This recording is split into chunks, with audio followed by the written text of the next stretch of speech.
El foco puntual de este día va a ser sobre enseñanza, por lo cual, y aspectos específicos de la enseñanza de lenguas, por lo cual es una excelente, me alegra mucho ver caras de docentes y muchos docentes conocidos y reconocidos.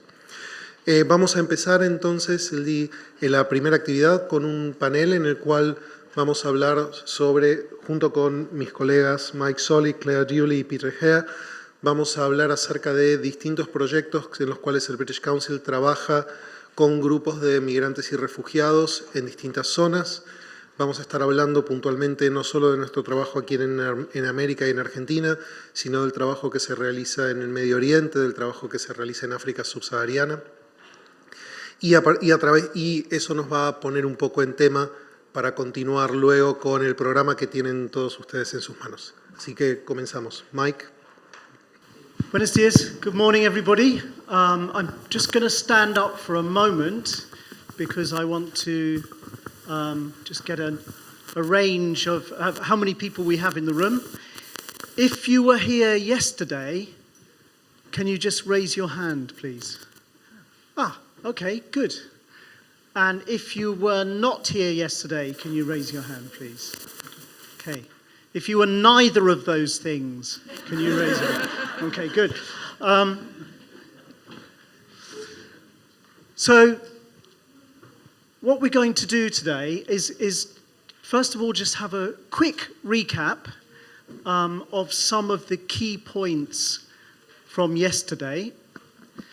And then I'm going to ask my colleagues in the British Council to talk about language for resilience in their particular contexts. So for those of you that don't know, I'm Mike Solly. I have a kind of global responsibility for language for resilience programs at the British Council. Claire Dewey, who works in language for resilience projects really right from the beginning of the British Council's work in this area. She's based in Jordan, so she works across the Middle East and North Africa. Peter Hare, who is working on language for resilience programs, particularly in Ethiopia, but has a detailed knowledge of other areas of sub-Saharan Africa. I mean, sub-Saharan Africa, that's such an enormous, sweeping area, and Peter is the expert on every country. Sorry, we're not really expecting that, Peter. And then your very own Pablo Toledo, who, apart from being responsible partly for all of this, is working on language for resilience and related projects here in Argentina, and will be saying something about the regional situation. So I'm going to go to them in a minute. Yesterday, there was a lot of information. A lot of people, including me, standing here giving you information. Today, we're going to be a lot more interactive. Okay, so if what you're hoping is that you can just sit back a bit and do your emails, you can, but there's a slight danger that we might suddenly say, and what's your view? So be ready. Okay, let's just begin by picking up on a few points from yesterday, if we could. I mean, we certainly covered a lot of regions. There were areas which we didn't say too much about, East Asia being one of them. I saw on a news report this morning about the constantly developing problem with the Rohingya in Bangladesh. Well, they're now in Bangladesh, but who come from Burma, with the huge language problems apart from anything else that they have, a massively complex problem. And we see this, who knows what's going to happen next year. And language is so often key to people being able to have access, to be able to express themselves, to give them agency. And I think that's one of the big things that came across for me yesterday. The other big thing, I'd like to mention one more that I learnt. If I'm honest, I didn't know a massive amount about the history of migration in this region. And I learnt a lot yesterday, and I certainly learnt a lot about Argentina. And I think in my country, we would have a lot to learn from Argentina. Just like to give you the opportunity. Would anyone like to just say very briefly a quick point that really hit you yesterday? Not in any detail, it's mainly for the people who weren't here yesterday. So any offers, something that really hit you from yesterday? Thanks, Mike. Picking up on a point that we were talking about earlier this morning, what hit me was the amount of fantastic material that is being produced by lots of the panel members yesterday. So just how much creativity there is around producing a very sort of tailored kind of material for the sorts of refugee learners that we've been talking about. So there's a lot of knowledge out there, but there's also a lot of useful resources. Thank you, Tony. Maybe you could just say who you are. Yes, I am Mariano Vinograd from here. I would like to share 2 minutes my own feeling yesterday. My 4 grandparents came from Poland in the 20s. They came by this hotel we saw yesterday in the night. They were Jews. Till now, because my parents were Jews and I married a Jew woman, my children are Jews. When I work in the central market of Buenos Aires, I am agronomist and I work in vegetables. When I started in this activity 40 years ago, I was the only Jew. All the people were Italian. Then they were Portuguese, and now there are all women from Bolivia. In 40 years, 3 nationalities are the most people. If you go to the central market, it seems to be in Cochabamba. It's a world of women from Bolivia and Peru. In this market, we have a group of people who work in agronomy and in vegetables, and there is always, we drink coffee, and there is always the television giving its images. And we saw there, well, football, all the notices, and about the war in Syria, and the Mediterranean, and the people, the refugees. Nothing of this was enough for me to move me. But when I saw what they were doing in Budapest with the refugees, I don't know if you remember this journalist who put the leg to a woman, I became angry. And I said, 70 years ago, in the same city, they are doing the same they did with the Jews and now with the Syrians. That became me angry. And well, 2 years ago, I decided to be caller. I brought a couple of people from Syria to my home. Now they have their own child in Argentina, he's Argentine. And well, I started to be interested in these matters because I had never in relation with this. Then I knew British Council worked last year in a seminar which has been done in the Pink House, Pablo will tell. It came a man from Syria, he's not more in Syria, he's in Beirut, I think. He's explaining about the language and the resilience. Well, this is the reason because I am here. I am so happy to learn from you. Thank you very much. Thank you very much. Thank you. I think it shows there are so many tales. None of us are from one place. I've just had my DNA tested. Don't know if anyone has done this. It's now very easy in the UK. It costs about 20, 30 pounds. Get your DNA tested and you find out exactly where you come from. I am sure I'm in for a few surprises. Yeah, maybe I shouldn't know.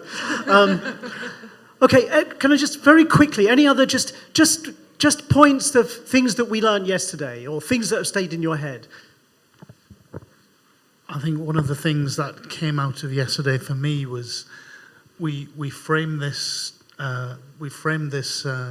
conference with languages for resilience, but really the language aspect is just the starting point, or just a thread that we've used. There's a lot more to it. Either languages is where things start, where we can start for refugees and migrants, because that's what they really need first. But I think I'd not really thought about how a lot of people involved, as we heard yesterday, in language teaching for migrants and refugees end up doing a lot more than any other person involved in language teaching would do. Okay, any other final points? Thank you. Please, by the way, if you want to speak in Spanish, do. My Spanish is perfect. Buenos dias. Hello, good morning. My name is Rob. I'm the manager of the Remote Teaching Centre down the road, which I think some of you are going to come and visit later. For me, it was just a very interesting day because having talked a lot to the guys who have been teaching the refugees in our programme from the RTC, it became clear sort of early on that we weren't just teaching language. What we were doing was trying to help these people in terms of their integration into Argentina and the culture. And I found it particularly interesting, the last presentation from my colleague here, which really gave me a model to help me understand it, because that's the way I think in models and ideas and theories. And for me, having that as a way of trying to frame what we're doing is going to be very, very useful and interesting going forward. Thanks. Okay, last opportunity. Maybe a female voice? Great, thank you. Good morning, I am Lorena Oneto. I was thinking about like how difficult it is for Spanish teachers to separate emotional issues from refugees, giving them the tool to learn the language and be able to settle down and continue their lives. So I think it's something that maybe it should be worked behind the classroom, not in the classroom. Thank you. I think that point is something that maybe we'll pick up on with the panel a little bit later. Maybe you'd like to ask them directly. Okay, so I'm now going to move to the panel. I don't know if there's another... Can we get another microphone for when we have the question and answer? Oh, there is another one. Great, okay, good.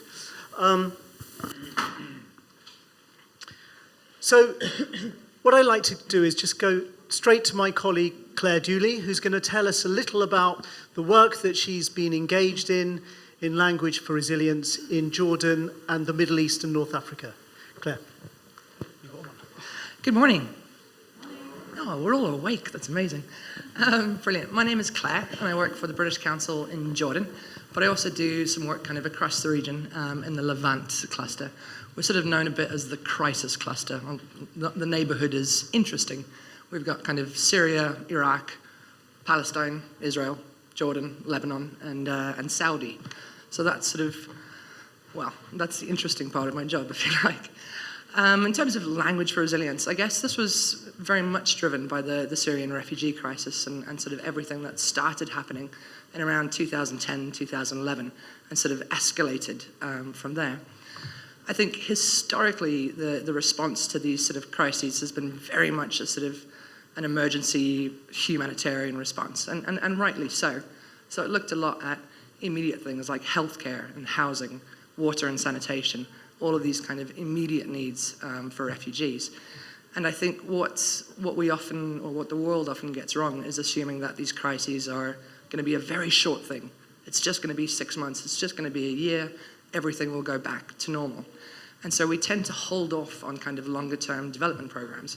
We hold off on putting in place 5, 10-year plans in terms of education, in terms of language, in terms of employability, because it's not going to be that big a problem. It won't last that long. But what we know about refugee crises across the world is that the average amount of time that you'll spend in a camp is around 17 years. And if that's the average, then why are we putting in place sort of 6-month plans or 12-month plans when we know we really need to be taking a longer view of it?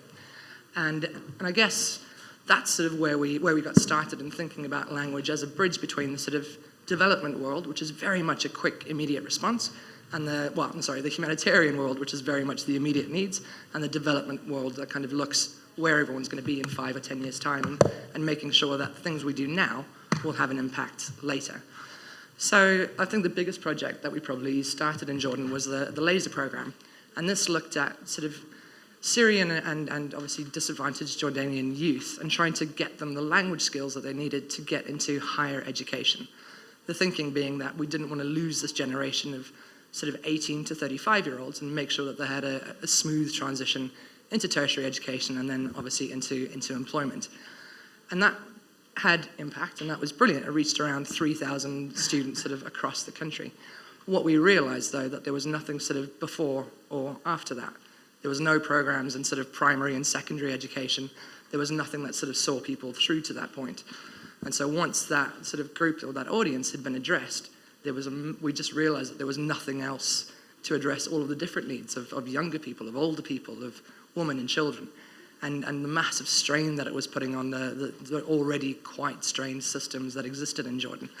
So the work that we've been doing sort of since then has been a lot around developing teachers, developing institutions, developing kind of longer term and wider spread response programs to this, and making sure that the countries had the capacity to deal with this in the longer term and not, again, make those very dangerous assumptions that it's a very quick fix and we just need to do a bit of English right now and then everything will be fine.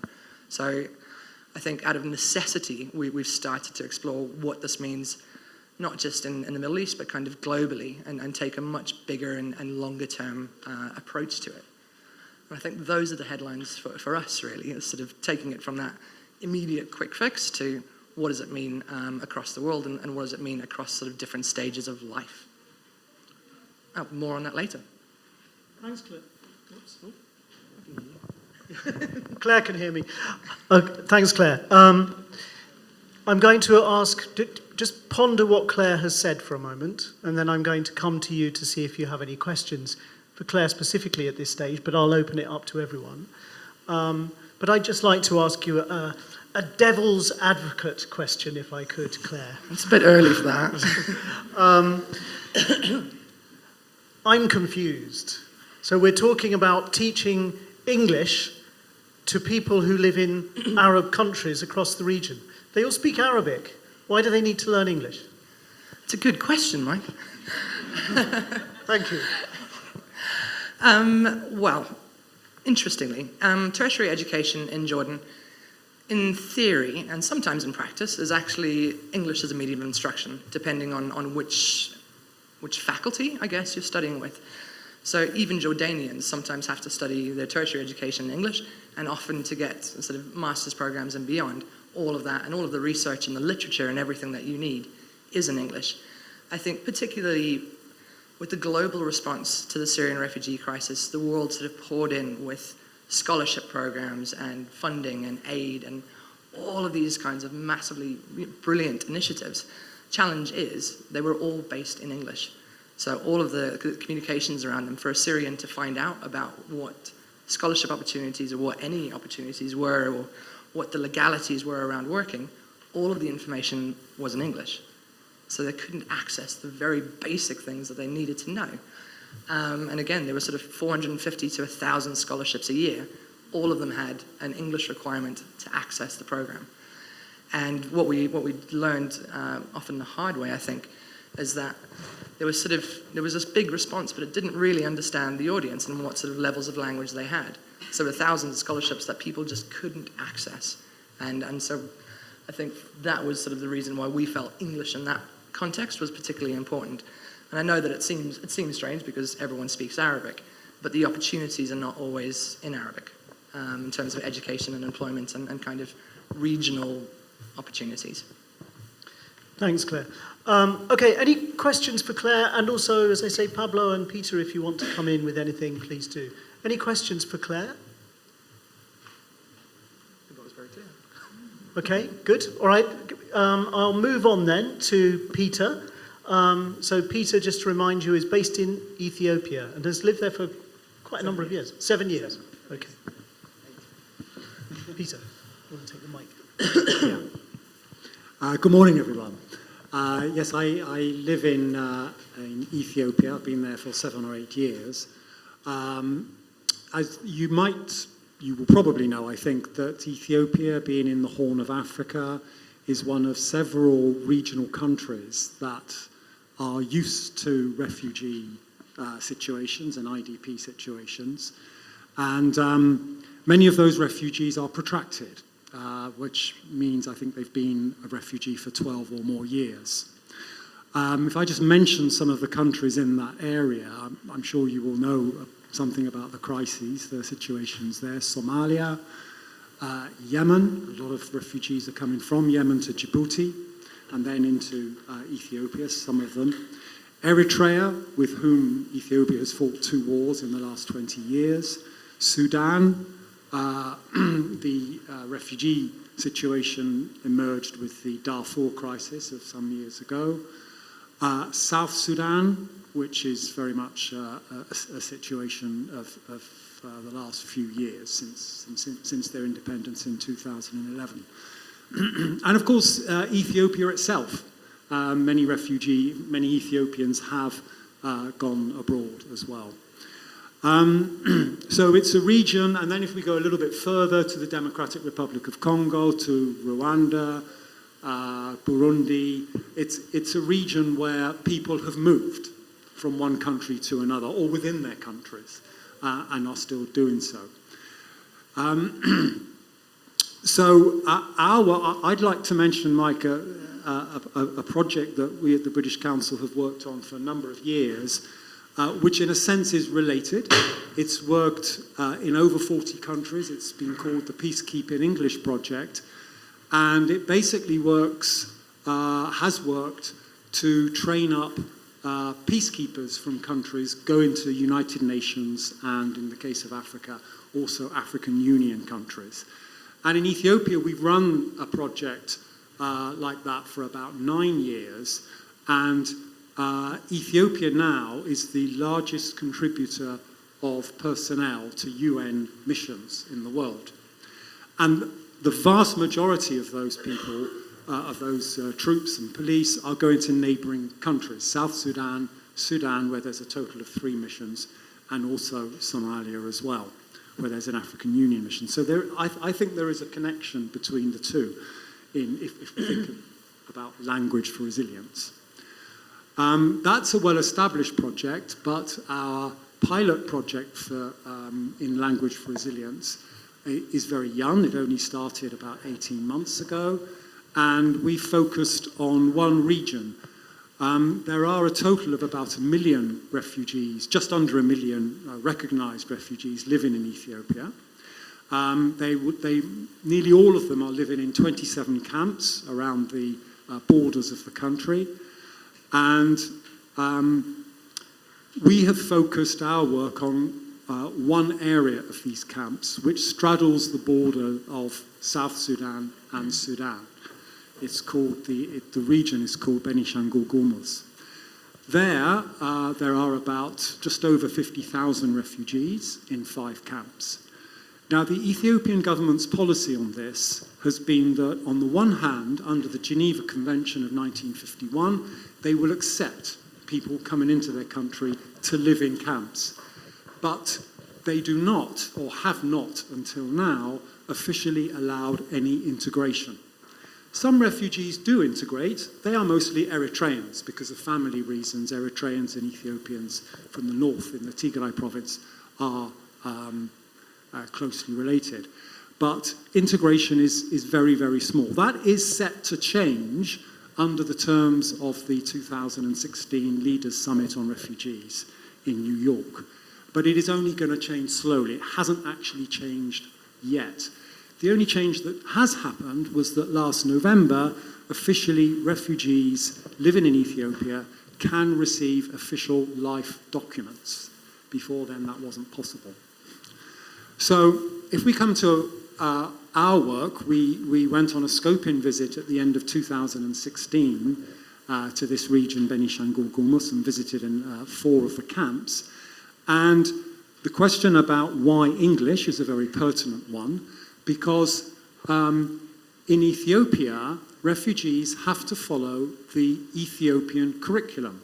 Primary schools have been set up, but they follow the Ethiopian curriculum, which stipulates that education should be in the first language for years 1, 2, 3, 4 as a minimum. In some areas of Ethiopia, it could be up to year 6 or even up to year 8. But in most of these border regions that I've mentioned, it's up to year 4. So it should be in the first language, but the problem is, obviously, that with up to 35 languages in one camp, that's very difficult.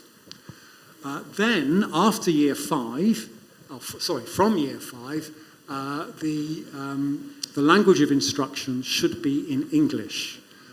And that's obviously a great challenge for a country such as Ethiopia, and also for the refugees.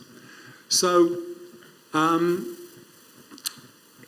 what actually occurs is that about 65% of the teachers in the camps are themselves refugees.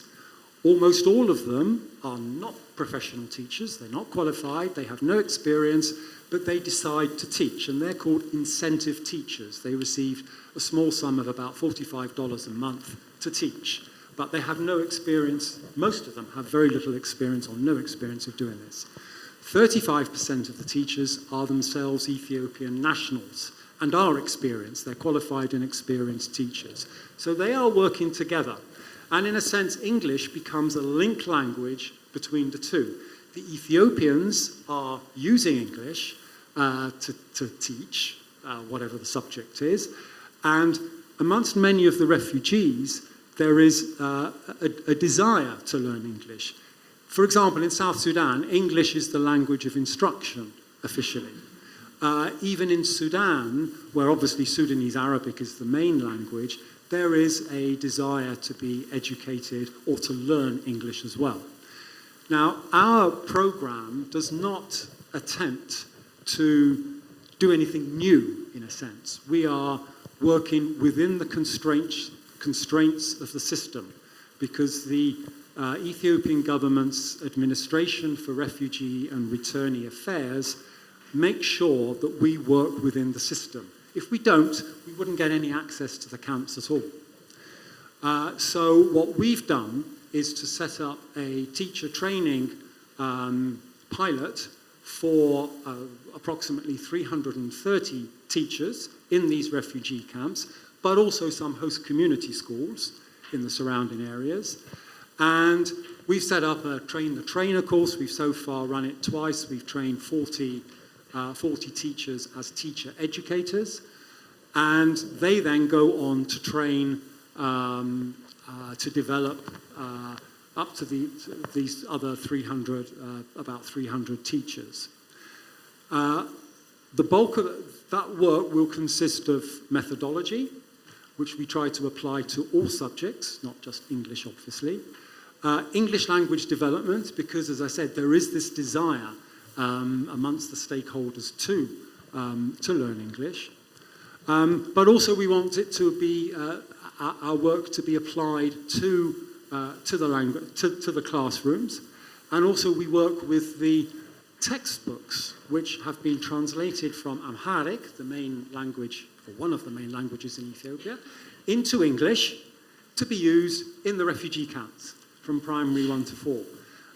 There are big issues with this because you have South Sudanese teachers, children learning about Ethiopian culture in environmental science, for example.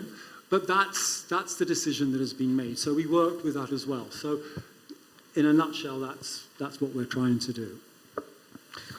Thank you, Peter. There's a lot to ponder on there. I'm also going to just quickly ask you a devil's advocate question, if I may, but I will also open it to everyone here. You mentioned, well, yesterday I mentioned that 40% of people in education are learning through a language that they don't understand, or certainly a language that they don't speak at home.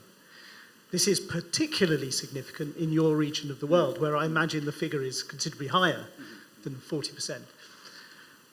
You also talked just now about, there is a desire for people to learn English. Do we as organisations in this room, including our organisation at the British Council, is our job necessarily to meet that desire if we feel that the desire might be contributing to something that is linguistically unequal and fundamentally unethical?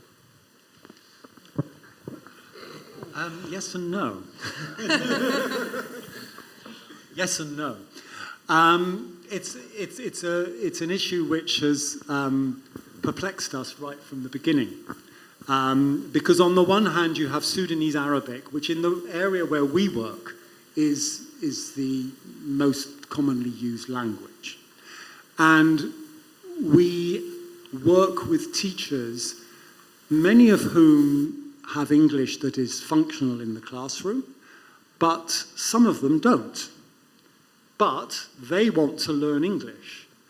So although our training programs are delivered in English, and as I understand it, Save the Children, Norwegian Refugee Council, and all the other organisations, there are up to 40 partners working there, also deliver all of their work in English.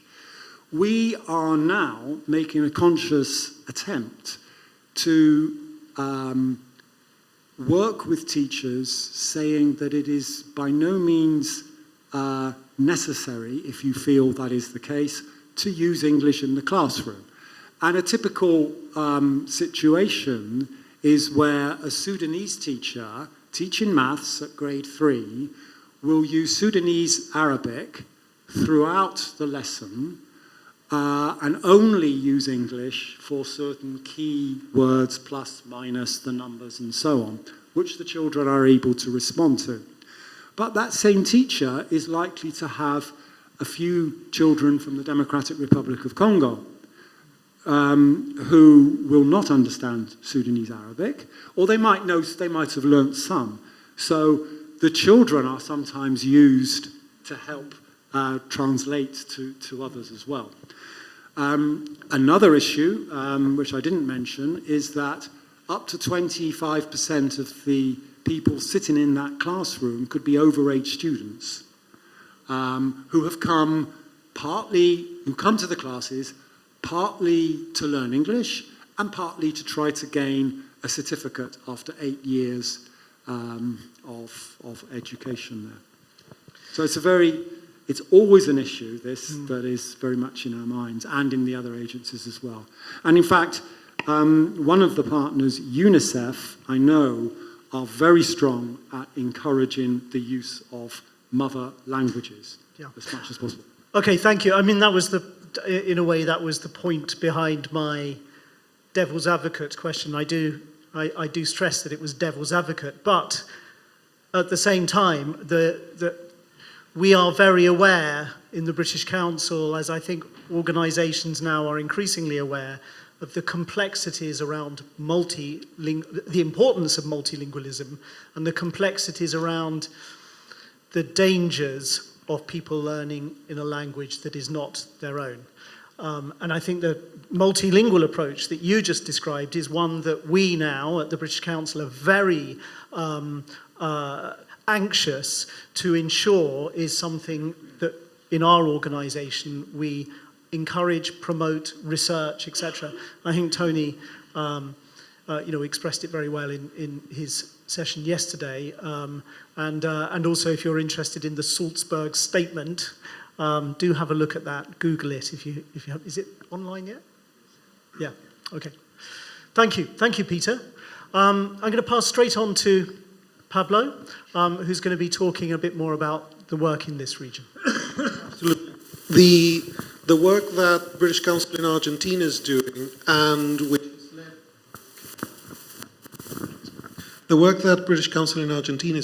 and which has, culminates, or which the peak of is you being in this room right now, started off from two places. One of them was that, at least for the time being, the British Council is a member of UNIC, which is the European Union, the group of European Union cultural representations in each of the countries. And UNIC was invited as a group to contribute to a conference which was organized in June, which Mariano Vinograd mentioned a few minutes ago, which was Diálogos Globales. And so we started looking at, and the idea is that this was going to be a dialogue of different sort of people, thinkers, people in government, people in civil society, talking about the challenges of refugees, forced migrants across the world. And when we started looking at what our contribution was going to be, we started consulting with different teams across the organization, and we brought in Joel Bubbers, who back then was country director of Syria and is now the cluster lead in the crisis region, as Claire has dubbed it. And through that, and through Joel's visit, we started engaging with a lot of the organizations which in Argentina are working on the area. That was the beginning of our contact with the civil society organizations which are present today, with international organizations. Our first contacts with UNHCR happened there. And at the same time, and this was about, the first invitation came about November, December of 2016. And about the same time, we had another invitation, this time from the National Ministry of Education. And Ignacio Ballard, who's over there, was instrumental in that invitation. And this came because the Ministry of Education was very much aware of the work that the British Council is doing in remote teaching of languages, particularly in the context of Plan Ceibal en Inglés in Uruguay. We've had a fascinating program which started running in 2012 with the first pilots of Plan Ceibal. And the result of that is that now, and for the past 4 years, we've been teaching English to over 80,000 students in primary schools, state-run primary schools across the country. And anyone who wants to know anything about that, Graham Stanley over there is your guy. And then in British Council Argentina, we developed a remote teaching center. And my colleague Rob Chatfield, who spoke earlier, is now the director of a center. So the ministry was aware of the work we were doing, and a particular challenge in Argentina is that the number of refugees, particularly from Programa Syria, who are coming in the country are not, they're not massive numbers. It's nothing in terms of the scale that you've been talking about. But they, partly because of that, and partly because of the model of the policy for relocation, in resettlement in Argentina, they're not being steered in the direction of camps or even steered in the direction of settling in one city. So the suggestion that they would all go to Buenos Aires or Córdoba or wherever. They're going into host families, and those families are wherever they happen to be. This has wonderful things to be said about it, but presents many challenges. That one particular challenge being that any kind of provision that wants to be made for their language or their educational needs or their cultural needs, or in terms of how to negotiate the culture clash and the transition, cannot be done through the kind of programs that, for instance, Peter's just described, where you go into a camp and you've got 10,000 people who are living the same, admittedly crappy circumstances, but together in one place. So and one approach was, can we teach Spanish?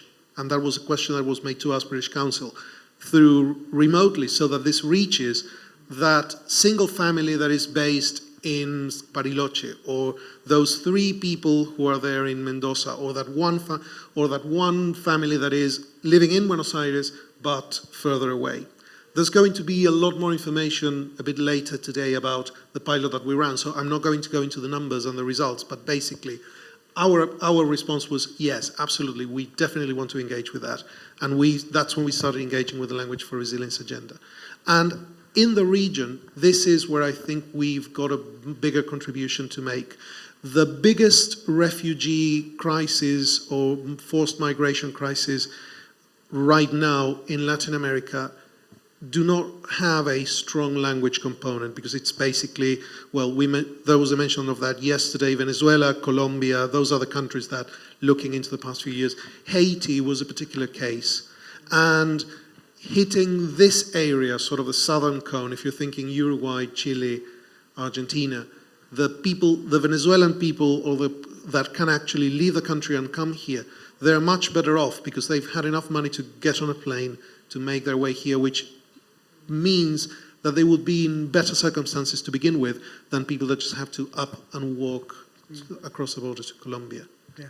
They are effectively already resilient. They're effectively, they're effectively already resilient and very resourceful, and so there is that. And the different component to the programs that you've just described, which is probably your challenge question coming up next. Well, you're anticipating me now. Well, I've got a feeling, is what is the British Council doing teaching Spanish, and how is this different from the challenge question that you made Claire, which is where she was teaching English? And my comeback would be, well, you can't have it both ways. If you don't like teaching English, you don't like teaching home language, what do you like?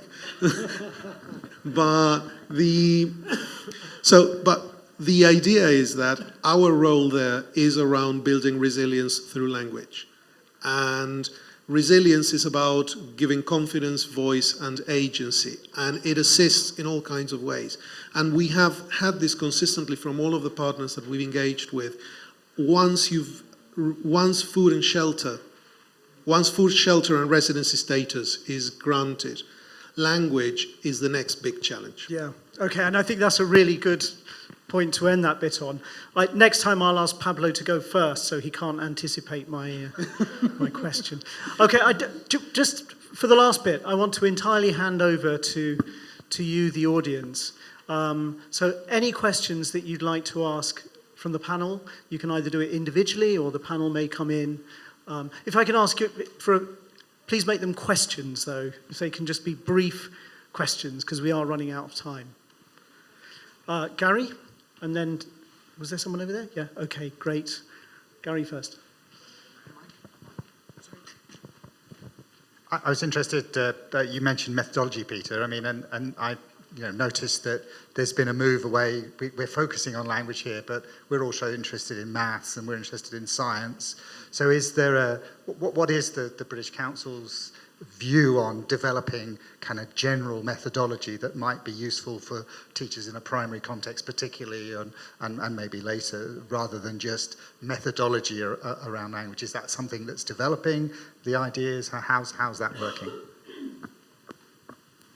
Thank you. Yeah, it's developing because if you look at the typical classroom, well, it's going to have very low resources. It will have a blackboard. There could be up to 120 children in the classroom, children and adults, but it could be as low as 15 in some of the upper primary. And if you're working with two groups of teachers, broadly speaking, refugees who have virtually no experience of teaching and Ethiopians who do, but who come from a more traditional type of methodology, I think there's work you can do on very small scale areas, such as rather than talking to children for 45 minutes, eliciting. That's one major thing. Rather than a blackboard being completely crowded after about 10 minutes, and the lesson is the blackboard, to try and use the blackboard in a more educational, more functional way. And occasionally to use pair or group work and individual work to try to encourage the participation of girls, because something I didn't mention is that culturally speaking, it's been difficult to get, it is difficult for them to get girls into the classroom. So there are all of those very, very basic elements, but elements which can apply to any subject. So we're not really trying to champion the traditional ELT type methodology per se.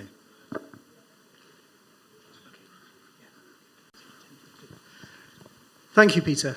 Sorry, we're just working out the break time. We've got 10 minutes, okay. So Agnes, and then I know there was a question back there, and also I don't want to lose trace of the question that this lady made a bit earlier on. So Agnes.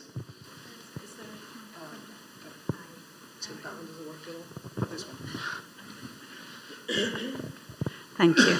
Yeah, it's following on from a question about methodology, because later today we're going to be talking about technology and its role in learning. So I'm wondering, particularly in the context of refugee camps, because obviously when we talk about refugees, they could be in all kinds of different settings. But thinking about refugee camps in particular, could you give us some insights into current availability of technology in those contexts and use of technology? And I'm thinking, very broadly, from computers to mobile phones to any other digital technologies that might be available. Yeah, I think I'll take this one.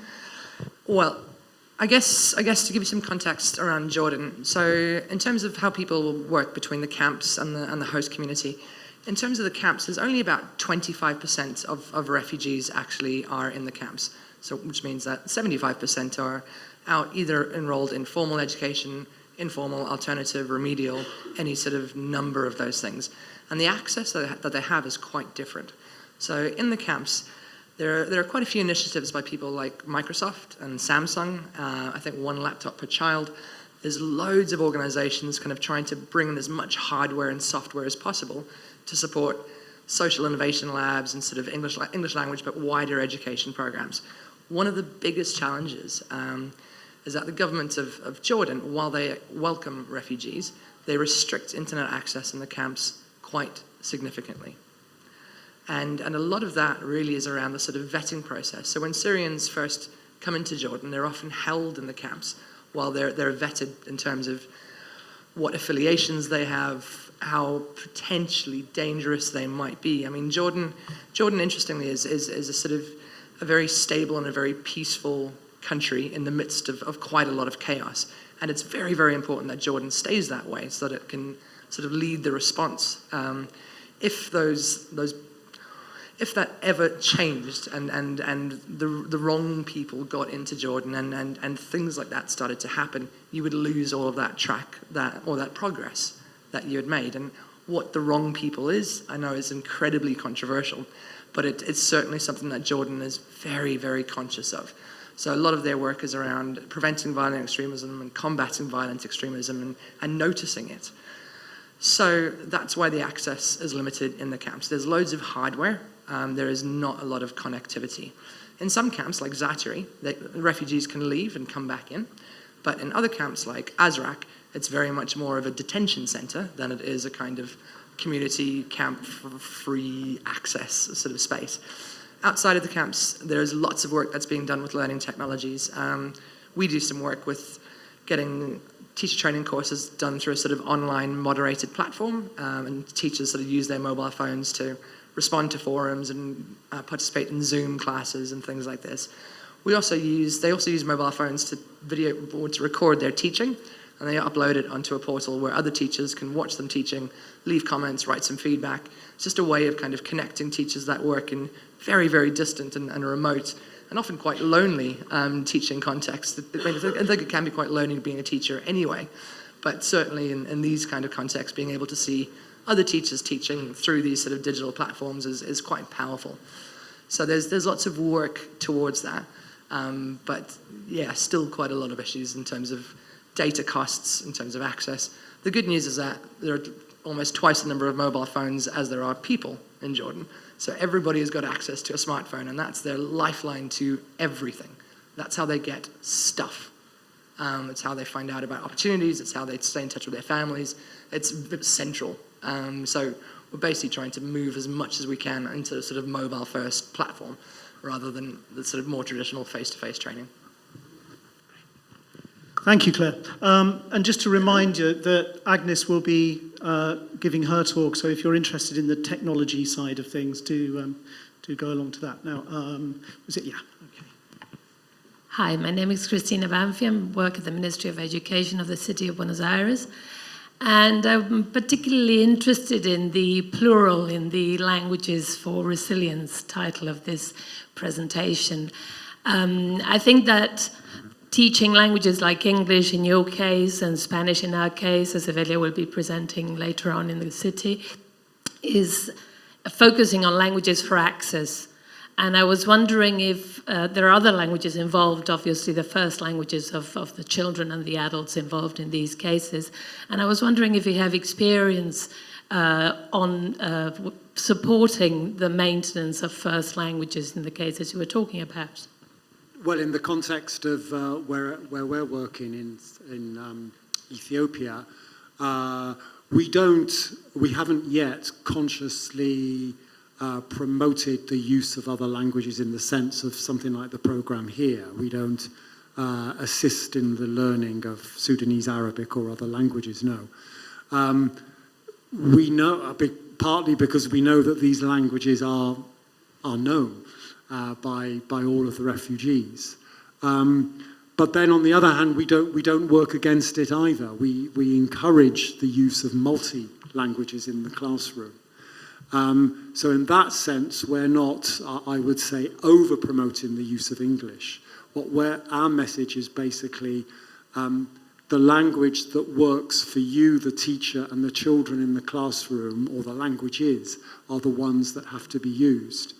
And so if you take examples of, for example, a teacher from the Democratic Republic of Congo who speaks French, who speaks English and other local languages, but she's teaching children from Sudan and South Sudan, she faces quite an issue. So she has to use the children to help her. So we haven't yet moved into this area of other languages. And something there about, there was a lot of conversations, at least Mike and me discussed this quite profusely, about the S in language or languages, and then the comparative grammars of Spanish and English help in that language for resilience includes what we would call lenguas in Spanish. Now, the idea being that as the report, as the languages for resilience, as the language for resilience report that all of you have in your bags states, there is something in the fact of language learning and a second language that particularly contributes to the resilience processes and the rebuilding processes and the sort of the processing of certain trauma and crisis. Then the resilience that is built through confidence, agency, and voice is particular to mastering the language of the community you're resettling in. So, and within the context of Argentina particularly, we are reliant on the fact that, at least in theory, a guiding principle of our education system, in the case of children, which are the ones at greater risk of losing that heritage culture, acknowledges or recognizes, at least in theory, the multicultural environment we live in and gives a place to all of that. The laws are there, the documents are there, but at the end of the day, and this is a challenge that we're very much aware of, it's down to one individual teacher in one individual classroom dealing with a challenge that, and with the tools available and whatever skills they have to deal with the task. So it's definitely an issue, but, well, it's also a matter of what is going to make your life, what is going to actually get you through the day. I'm always aware of something that Jorge Fernandez, who spoke yesterday, said, which is that people that come to our centers, if we don't give them an answer within 72 hours, they'll be living in the streets. With language, it's not as dire as that. We're not talking about people going into homelessness, but we are talking about their chances of rebuilding their lives in ways which are constructive. Okay, thank you, Pablo. And I think Claire just wants to come in quickly with a point from the Middle East as well. Yeah, I think just on the subject of sort of protecting home languages and things like that, there are obviously sensitivities in place, well, in terms of Kurdish and how that is sort of spread across Iraq and Turkey, and what the political will in that region is to protect or not that language. And I do think, while the British Council is apolitical, largely, when we start to make decisions about which languages we protect and which languages we promote, we are also inherently making a call on sort of where we're saying the value is. So we do have to be incredibly cautious of what we advocate and what we don't. And we don't always get it right, but we certainly are aware that there are sort of huge political drivers against promoting and not home languages, definitely around Kurdish and certainly around sort of Turkey's drive to everybody must learn Turkish if you want to live in Turkey. And I know there are a lot of countries in Europe that are quite similar. If you want to live here, this is the expectation. And I do think it's something that globally we need to be a bit more conscious of, especially in places like sub-Saharan Africa, where the majority of languages are not written down at all. And the risk and the sort of language loss that is likely to, and it has already started happening, is significant. So I do think it's a massive consideration, but there is no easy answer to it. Thank you, and thanks very much for that important question. I'm going to take two final, very, very quick questions, if I could, please, because we do need to be moving for coffee. And also, so if I can ask for really brief responses. And it's going to be impossible with this first one. I'm asking you an impossible question to respond briefly to. But at the very beginning, the lady asked about the notion of trauma and how we... one of the 5 themes that Tony mentioned that came out of his research was looking at the effects of trauma. How can we expect teachers to be able to do this? What preparation can we give them? Are we giving them any? There, quick answer. Quick answer is no. Teachers are many things, and one of the many things that they're meant to be and are not trained to do is dealing with situations such as this. On the other hand, teachers deal with kids' families splitting apart. They deal with all kinds of life situations. And the teachers that develop that resilience are the teachers that eventually survive in the system. A big part of teacher attrition across the world has to do with all of these issues which land in the classroom that teachers are not professionally prepared to do the way an assistant, a social worker, or the way a psychologist would be trained to do, so that their self does not crumble in the process. So in a way, that's a deficit of the teaching profession as a profession, beyond this particular calling, beyond this particular context. Interesting point, yeah. Thanks, Pablo. And I think Peter wants to say something briefly. I would say that we ourselves are not trained to deal with trauma. So I feel that's an area that I couldn't really handle. And also, it's not something that I have had direct experience with the refugees about. I haven't talked to that, not really about that with them. But we have introduced recently areas such as an artistic approach to teaching and learning and singing, and I think these are helping to bring another element to our work. Okay. Thank you, Peter. In these sessions, we always find at the end there's never enough time, but I will just take one final question. Okay, the final question is, anyone else for a quick final question? No, we're gone, right. But before you go, just a quick word from Claire on a MOOC that is being developed, and then it's coffee time. Yeah, I think on the trauma front, so we've recently, probably in the past 2 or 3 months, myself and Tony and Mari Delaney, Tony and Mari wrote the Language for Resilience report.